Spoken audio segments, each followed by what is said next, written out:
आज हम बात करेंगे एक ऐसी किताब की जिसने लाखों लोगों की जिंदगी बदल दी है। Atomic habits by James clear. इस किताब का एक ही मकसद है, छोटी छोटी आदतें कैसे एक बड़ी सफलता में बदल सकती हैं। अगर आप भी अपनी जिंदगी में इंप्रूवमेंट्स चाहते हैं, पढ़ाई में, ट्रेडिंग में, हेल्थ में या किसी भी स्किल में, तो ये वीडियो आपके लिए एक गेम चेंजर साबित हो सकता है। इस वीडियो को अंत तक जरूर देखें, क्योंकि अगर आपने कोई भी चैप्टर मिस कर दिया तो आप एटॉमिक हैबिट्स को ठीक से समझ नहीं पाएंगे। तो चलिए शुरू करते हैं। चैप्टर 1, एटॉमिक हैबिट्स की असली ताकत। जेम्स क्लियर इस अध्याय की शुरुआत एक बहुत ही प्रभावशाली उदाहरण से करते हैं, ब्रिटिश साइकिलिंग टीम की। एक समय था जब ये टीम 100 साल तक किसी बड़ी प्रतियोगिता में कोई भी बड़ी जीत दर्ज नहीं कर पाई थी। लेकिन जब डेव ब्रेल्सफोर्ड ने उनकी कमान संभाली तो उन्होंने 1% सुधार का सिद्धांत अपनाया। उन्होंने टीम की हर छोटी बड़ी चीज में सुधार करना शुरू किया। साइकिल की सीट, गियर, खिलाड़ियों का पहनावा, नींद, खान पान, यहां तक कि उनके हाथ धोने की तकनीक तक। देखने में ये सब बातें बहुत मामूली थी, लेकिन जब इन सब सुधारों को एक साथ देखा गया तो उनकी क्यूमुलेटिव ताकत ने टीम को ओलंपिक और टूर दे फ्रांस में विजेता बना दिया। जेम्स कहते हैं कि यही है आदतों की असली ताकत। एटॉमिक हैबिट्स यानी बेहद छोटे लेकिन असरदार बदलाव। ये दिखते छोटे हैं, लेकिन समय के साथ एक्सपोनेंशियल ग्रोथ पैदा करते हैं। जैसे ब्याज पैसे पर जुड़ता है, वैसे ही अच्छी आदतें आपकी लाइफ में धीरे धीरे पॉजिटिव इंपैक्ट डालती है। शुरू में फर्क नजर नहीं आता, लेकिन कंसिस्टेंसी के साथ बड़ा बदलाव आता है। जेम्स एक पावरफुल कॉन्सेप्ट बताते हैं, प्लेटो ऑफ लेटेंट पोटेंशियल, यानी वो समय जब आप लगातार मेहनत कर रहे होते हैं पर आपको उसका नतीजा नहीं दिखता। जैसे बर्फ 31 डिग्री फ़ारेनहाइट पर नहीं पिघलती, लेकिन 32 डिग्री फ़ारेनहाइट पर मेल्ट होना शुरू हो जाती है। हम में से कई लोग 31 डिग्री फ़ारेनहाइट पर हार मान लेते हैं, जब असल में बस 1 डिग्री और आगे बढ़ने की जरूरत होती है। इसीलिए कंसिस्टेंसी सबसे जरूरी है। सफलता किसी एक बड़े कदम से नहीं आती, बल्कि हजारों छोटे और नियमित कदमों से आती है। चैप्टर 2, आदतें कैसे आपकी पहचान बनाती है, और उल्टा भी। जेम्स क्लियर इस अध्याय में एक गहरी बात करते हैं कि आदतें सिर्फ एक्शंस नहीं होती, वो हमारी पहचान को गहराई से प्रभावित करती है। ज्यादातर लोग सोचते हैं कि अगर वे अपने गोल पर फोकस करेंगे तो वो उसे पालेंगे, लेकिन असल में गोल बेस्ड थिंकिंग कमजोर होती है। इसकी बजाय आइडेंटिटी बेस्ड थिंकिंग अपनानी चाहिए। मान लीजिए कोई व्यक्ति स्मोकिंग छोड़ना चाहता है। अगर वो कहता है मैं स्मोकिंग छोड़ने की कोशिश कर रहा हूं, तो वो अभी भी खुद को एक स्मोकर मान रहा है। लेकिन अगर वो कहे मैं स्मोकर नहीं हूं, तो उसकी पहचान बदल चुकी है। और जब पहचान बदलती है तो उसका बिहेवियर खुद ब खुद बदलने लगता है। जेम्स बताते हैं कि हर बार जब आप कोई काम करते हो तो आप उस आइडेंटिटी को वोट दे रहे होते हो। जब आप रोज लिखते हो तो आप राइटर बन रहे हो। जब आप रोज एक्सरसाइज करते हो तो आप एक फिट व्यक्ति बनते हो। हर एक्शन आपकी नई आइडेंटिटी को मजबूत करता है और यही आदतें बनती है। यहां एक उदाहरण दिया गया है। 2 लोग सिगरेट ऑफर किए जाने पर अलग अलग जवाब देते हैं। पहला कहता है नहीं, मैं स्मोकिंग छोड़ने की कोशिश कर रहा हूं, और दूसरा कहता है नहीं, मैं स्मोकर नहीं हूं। दोनों ने सिगरेट नहीं ली, लेकिन दूसरे का जवाब आइडेंटिटी लेवल पर बदलाव दर्शाता है। इस अध्याय में एक अहम बात यह भी कही गई है कि बिहेवियर बदलना मुश्किल होता है अगर हम अपनी पहचान नहीं बदलते। टेम्पररी मोटिवेशन से आप कुछ दिन काम कर सकते हैं, लेकिन लॉन्ग टर्म चेंज के लिए आइडेंटिटी चेंज जरूरी है। आदतें आपकी पहचान को दर्शाती है और पहचान आपकी आदतों को आकार देती है। जब दोनों एक दिशा में काम करते हैं तो जीवन में गहराई से बदलाव आता है। चैप्टर 3, आदतों का विज्ञान, 4 चरणों का ढांचा। जेम्स बताते हैं कि हर आदत एक लूप में काम करती है जिसमें 4 चरण होते हैं: क्यू, क्रेविंग, रिस्पॉन्स और रिवॉर्ड। क्यू यानी संकेत जो आदत शुरू करता है, क्रेविंग यानी उस आदत से मिलने वाली इच्छा, रिस्पॉन्स यानी हमारा एक्चुअल बिहेवियर और रिवॉर्ड यानी जो हमें संतुष्टि देता है। उदाहरण के लिए, मान लीजिए आप बोर हो रहे हैं। क्यों? फिर आपको लगता है कि मोबाइल देखना अच्छा लगेगा। क्रेविंग, आप फोन उठाकर इंस्टाग्राम खोलते हैं।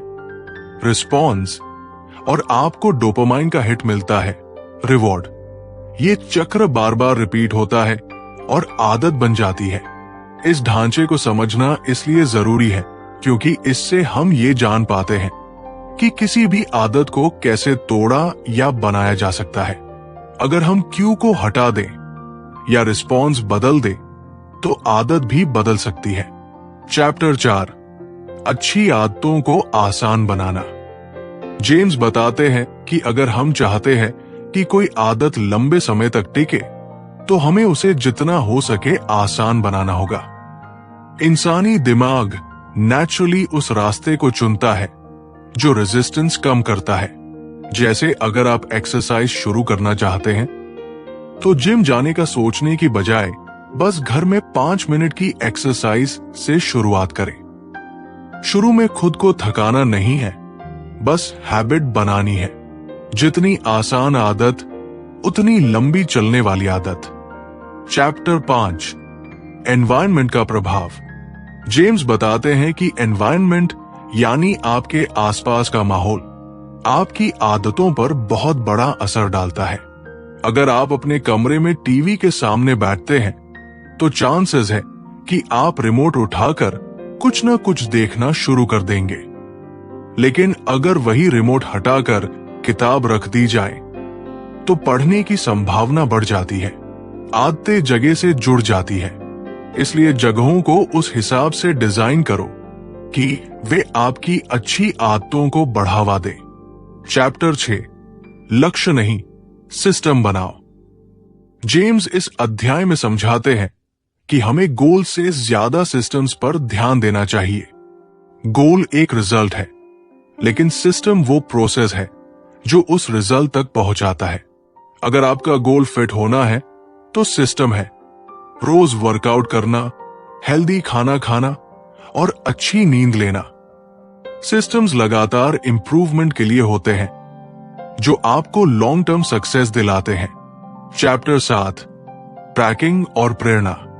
जेम्स कहते हैं कि हैबिट ट्रैकिंग यानी अपनी आदतों को किसी कैलेंडर या ऐप में मार्क करना बिहेवियर को मजबूत करता है। जब आप अपनी कंसिस्टेंसी को देख पाते हैं तो डोपामाइन मिलता है और आप मोटिवेटेड रहते हैं।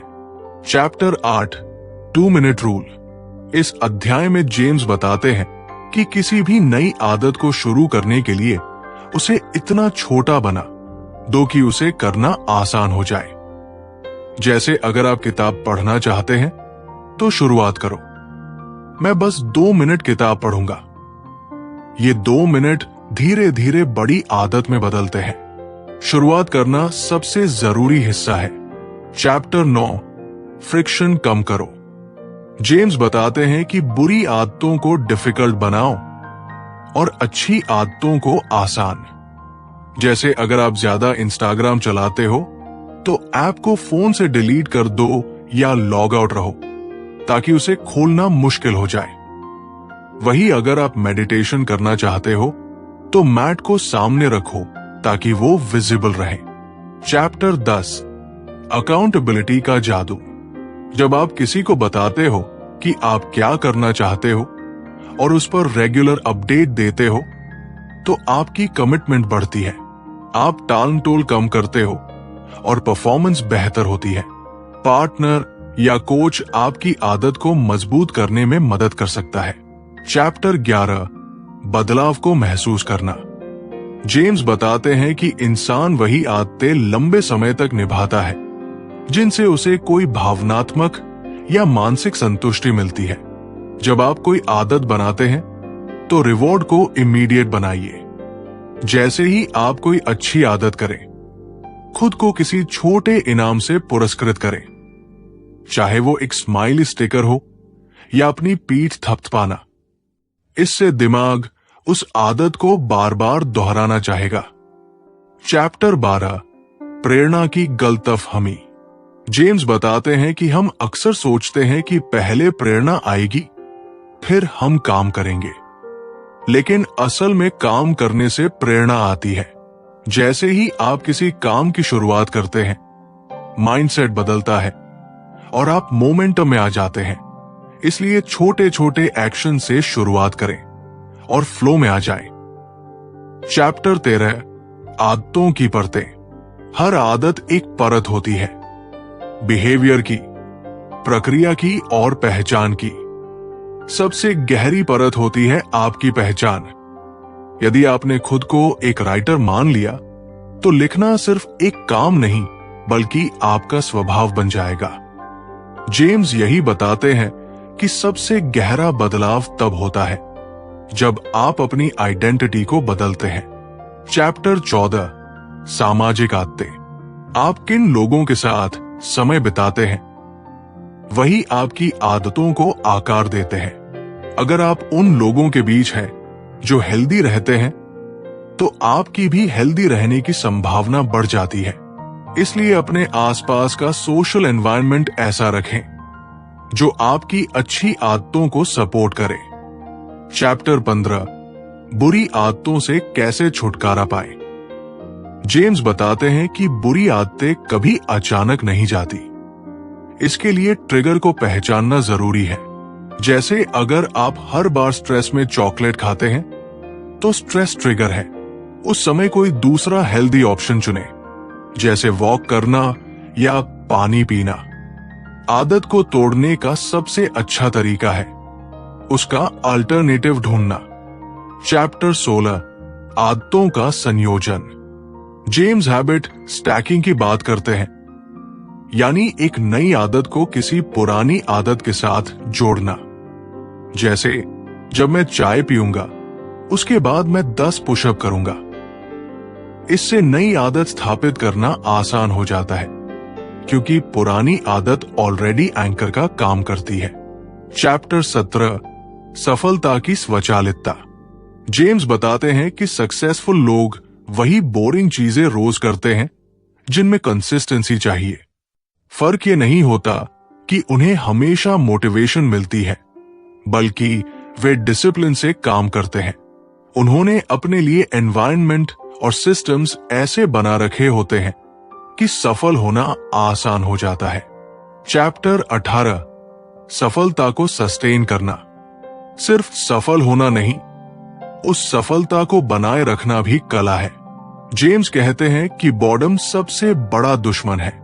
जब कोई आदत बोरिंग लगने लगे तो उस समय भी उसे करते रहना ही मास्टरी की निशानी है। चैप्टर 19, वापसी की रणनीति। अगर आप आदत से चूक जाते हैं तो चिंता न करें। जेम्स कहते हैं, नेवर मिस ट्वाइस। एक बार गलती हो सकती है, लेकिन दूसरी बार उसे रिपीट न करें। इससे आप ट्रैक पर बने रहते हैं और गिल्ट से बचते हैं। चैप्टर 20, जीवन बदलने की शक्ति। जेम्स इस अंतिम अध्याय में बताते हैं कि छोटे छोटे बदलाव आपकी पूरी जिंदगी बदल सकते हैं। एटॉमिक हैबिट्स की ताकत यही है कि आप 1% डेली इंप्रूवमेंट से साल भर में 37 गुना बेहतर बन सकते हैं। आपकी आइडेंटिटी, एनवायरनमेंट, सिस्टम और कंसिस्टेंसी मिलकर आपको वो इंसान बना सकते हैं जो आप बनना चाहते हैं। अंत में यही कहा जा सकता है कि सफलता एक बार की कोशिश से नहीं, बल्कि रोज के छोटे छोटे सही कदमों से मिलती है। एटॉमिक हैबिट्स वही रास्ता दिखाती है जिससे ऑर्डिनरी इंसान एक्स्ट्राऑर्डिनरी बन सकता है। अगर आपको ये समरी पसंद आई हो तो इसे जरूर लाइक, शेयर और चैनल को सब्सक्राइब करें। एटॉमिक हैबिट्स हमें सिखाती है कि सफलता एक बड़ा कदम नहीं, हजारों छोटे कदमों का नतीजा है। आखिर में याद रखिए, you do not rise to the level of your goals, you fall to the level of your systems. मिलते हैं अगली वीडियो में एक और जबरदस्त किताब के साथ। तब तक के लिए अपनी आदतों पर ध्यान दीजिए और धीरे धीरे जिंदगी बदल दीजिए। धन्यवाद।